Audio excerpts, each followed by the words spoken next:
Hello, everybody, and welcome to the Well Worth It channel, where you will be saying that was well worth it after listening to my show. This is the January 5th, 2026 Raw review. So it was a Stranger Things episode.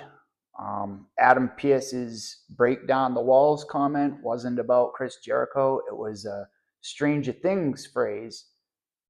It appears that Jericho was on a Fozzy tour in LA, so he was nowhere near New York this week. But I think he did sign with WWE. I think he will appear in the Royal Rumble.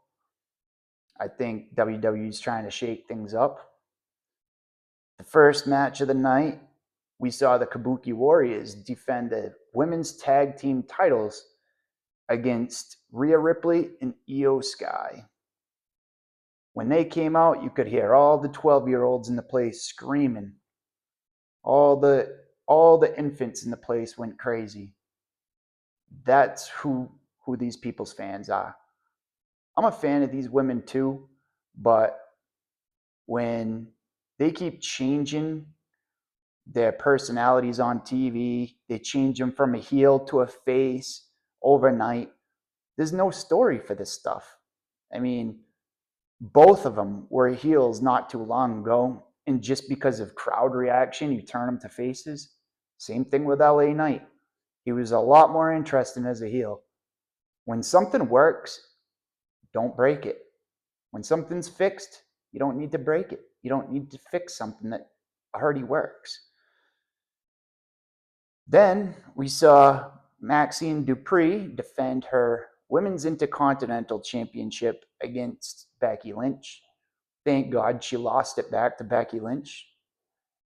Becky was probably the best character in 2025.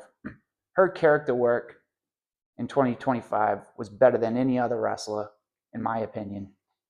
And them giving Maxine that title, it was cool to see a new wrestler getting a title, but I don't think her skills are there yet. And just because the audience is behind her doesn't mean you need to give her the title. So it was the right call to give the title back to Becky on this one. Now they're trying to put AJ Styles and Gunther against each other. They're just going to have Gunther be the new legend killer of this era. He's going to take Randy Orton's spot. You know, he's just going to retire all these wrestlers. It's boring. That wasn't too much on the show, really. Not too much to talk about. We saw Stephanie Vacker come out. Half of her promo was in Spanish. I didn't understand much of anything. I was confused. No, I don't speak Spanish. Watching TV in America, I kind of want to see English. That's just my opinion. Then we saw Liv Morgan versus Lyra Valkyria. Liv Morgan took the win. Of course she would. This was her first match back since injury. I guess she got in trouble after this match for doing the DX crotch chop. I don't know why she got in trouble. Maybe WWE is worried about losing sponsors. I don't know. Probably. But apparently she got in big trouble for that. I think she's going to win the Royal Rumble this year. Keep an eye out for that. I told you so first here. Liv Morgan will win the Women's Royal Rumble. The final match of the night, we saw CM Punk defend his heavyweight championship against Braun Breaker.